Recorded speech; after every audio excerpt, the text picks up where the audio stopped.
What is going on, ladies and gentlemen, boys and girls, Salami squad around the world? The meat pack is in the building. It is your boy Mike Rogers. Got Mike Richman in the cut. Got that boy Nick Twigg. Say what's up to him, brother. Yes, sir. Yes, sir. What's going on, folks? We're going to get into a little bit of some UFC 260 main event card. Got that popping off this weekend, this Saturday. Hype City. Everybody watching at home, it's going to be a great card.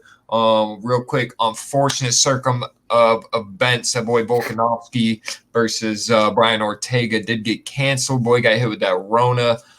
Which, I mean, hey, it sucks for that fight. Obviously, we wanted to see that fight. It was for a belt.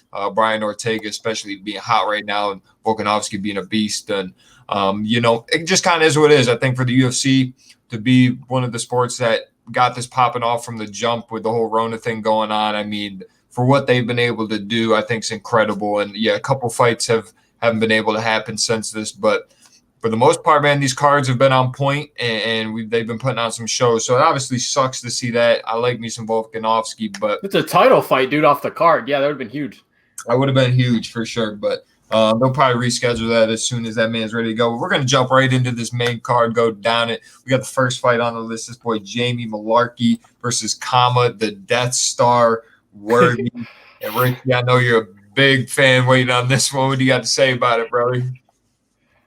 So, I mean, just both these dudes are kind of rebounding off of losses. I think that's why the odds are so tight here. These odds were pulled from Monday, 322, by the way, for all these fights. So keep that in mind. We will see a little bit of movement before Saturday.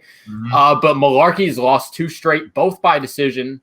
And then before this, Worthy was on a 7-fight win streak and then got knocked out in the first round of his last fight. So both these dudes just kind of need a rebound here. And they're just tossing them in here. Shout out to both of them for getting that main card spot, being like lower tier fighters.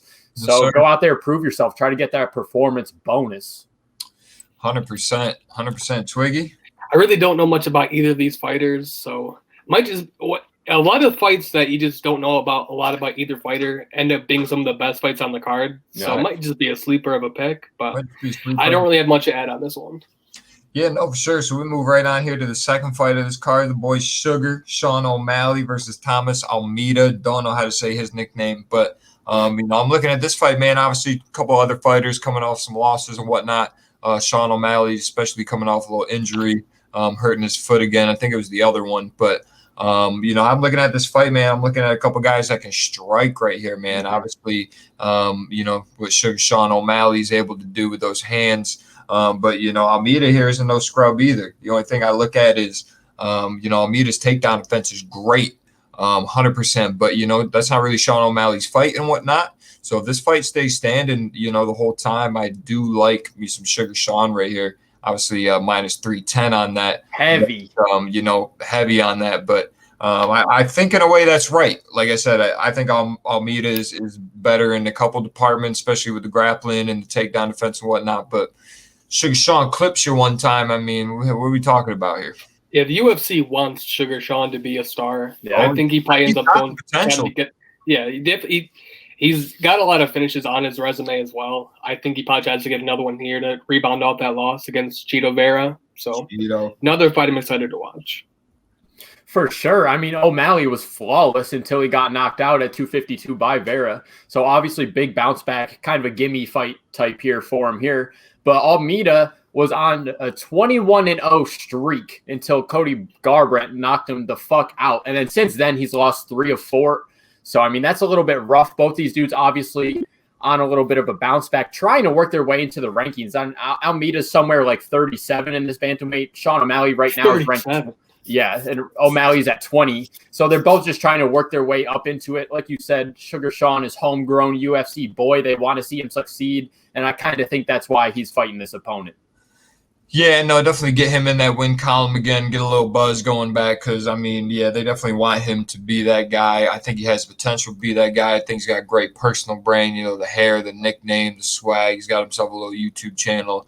I definitely think he can be that guy, but got to back that up with the fights. You got to be able to win those fights so you can talk that shit and, be a big promotion guy. I like his mic work. I think he's got it. So, it's nothing against Almeida here, but definitely maybe a layup for that boy OMalley that he just needs to bring out home. But the minus 310, I mean, I think that's fair. Just depends how much you'd want to look to possibly put down on that. But third fight of this card, we got Tyron Woodley versus Vincent Luke. I don't know if I'm butchering that. But, Luke. I don't know how you say it. Vicente Luque. Luque. Okay. Yeah, that makes sense. French boy. I don't know. What do we think about this one? I think Vicente Luque might send Tyron Woodley to their retirement home on this one. He is an absolute animal. And Woodley's, in his last 15 rounds, he's lost all 15 of them. Hasn't really been close in any of his last 3 fights. So I think this is another easy one for Vicente Luque to just unleash his wrath here. Oh, without a doubt. I mean, these fighters are going in 2 opposite directions. Tyron Woodley, ever since that loss to, what was it, John Jones that did it to him? Who was it? He lost against Usman for the belt, and then Colby, and then someone else. And he got injured in that Colby fight as well. But yeah, ever since, just hard decline here. And Luque is on a fucking freak tear right now. Woodley's still ranked 7th, and Luque's at 10th. So, I mean, this could potentially break him into that top 5 range if he gets his win over Woodley. But yeah, I think these odds just say it perfect here. I mean, this is going to be a knockout one way or the other here. I don't think this goes the distance at all. We got a prediction. Prediction. I'm going first round knockout for Vicente Luque. Give me Vicente Luque head kick like round 2. I was going to say, you think Woodley's down that bad? You think this is it? I do think he's down that bad. I'm with you, Twiggy. One time, bro. Like, legend. Like, straight up. For sure. Held it down for so long. Just was never able to rebound. And, this might be the one, but I just don't think so. Yeah, no, I can see that for sure. They got that right with the odds and everything. So that boy Luque is a beast. Look. But, all right, we're going to get into the meat and taters, the main spot on this card, the big boys for the belt. Stipe Miocic versus Francis Ngannou. I mean, like faceless, bro. Big boys up top. What do we think? It's just crazy to me how every fight Stipe goes into, he's an underdog no matter what. That's crazy. Every time. One of the greatest fighters of all time. Does he have the most defense titles or title defenses at heavyweight? Yep. Yeah, that's not easy, dude. Probably the best heavyweight to ever do it in terms of resume. So, yeah, for me, breaking down this fight, the clear advantage in the first and maybe second round goes to Francis Ngannou just with that striking power. I mean, just absolutely one-punch power just will break your fucking neck. Hits harder than like a forward focus. Harder than a Ford Escort going at max speed. That's like, think about that hitting your face with a glove on. But I think if Stipe has the ability to ride him out into the longer rounds, kind of like they did in the first fight. I mean, Francis just was gassed. He's obviously a different fighter at this point. But just quick little stat here. Ngannou has never won a fight that has gone the distance. Every time it's gone to decision, he's lost. So I think if he's going to do it, he's going to have to knock out Stipe fast. Mm-hmm. Definitely going to have to knock him out. I mean, that's a crazy stat because, I mean, Francis can obviously go the distance or whatnot, but they said 3 through 5, he's out of gas. He's not throwing anything really crazy. Definitely, I mean, the hooks and whatnot, you definitely still got to be on point. You can still catch it and whatnot. But in a way, I mean, Stipe's fucking got a chin of steel. And he obviously proved in that first fight that, he can keep up with him. Blue-collar firefighter, dude. Exactly. Just from Cleveland boy. And if he can get past that second round, I mean, Stipe's, I think, just going to do Stipe shit. I mean, greatest heavyweight of all time. The winner of this fight goes on to fight John Jones. I mean, that's a whole other thing in itself. And trust me, man, I like Francis. This is another guy kind of mentioned with Sean O'Malley. I think the UFC wanted to be an absolute superstar. And I mean, he's a good fighter. Just wasn't really the hype that I mean, I guess I wouldn't say that because, coming in and doing what he did to Alistair and all that, like, yeah, dude can get down, throw some bombs, fun to watch. Still pretty early on in his career here. In the heavyweight division, you like big knockouts, you like seeing those big boys go down, and it is still early on. I mean, he is 31 or 32, but he has been doing this for not a lot of time. But Stipe is just, I think, on another level. I mean, he's the greatest to do it at that weight. And like you said, those odds, man, that's just so disrespectful. It's so disrespectful. I'm pretty sure to the champ. Fight to the champ. Dude, 3 heavyweight title defenses. Dude's an underdog. What the fuck are we talking about? Yeah, I think there's a ton of value in betting Stipe here at plus money. Like, it's insane to me. Just straight money line on that? Yeah, I would say. What's your prediction, Twig? What happens? How's this fight end? Man, when you're fighting Ngannou, anything can happen. Obviously, dude hits like a brick shit house. You really never know. Like you guys mentioned before, if he can make it past round three, I think Stipe just rides him out. But I don't know. It's hard to say.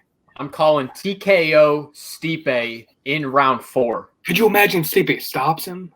That'd be nuts. Round 4 TKO. Then the winner of this gets John Jones. That is juicy. He might just fuck around and starch both these guys. I'm not sure. Could you imagine John Jones just get stopped by one of these two, dude? But do you see it happening? Just the money that's going to bring in is going to be incredible. Yeah. John Jones. Stipe's a GOAT and Francis hits like a brick. I don't see either one of them stopping Johnny Bones, dude. Then how are you going to call him the GOAT? The Stipe's the GOAT at heavyweight for sure. But John Jones also hasn't fought in heavyweight yet. So, I mean, fair enough. It's John Jones talking about here, dude. That's just a little bit of hype, dude. I just want to get this over with. I want to get to that. Obviously, we got Stipe and Ngannou this Saturday. I'm going to go ahead. I think Stipe stops him maybe third, fourth round. I agree with you on that point. If not, it goes the distance. I got Stipe winning this fight no matter what. Or we might see a first round Ngannou pop someone, out goes the champ. But, yeah, man, this Saturday, UFC 260. We hype. Going to be litty. That being said, fuck out of here. Perfect.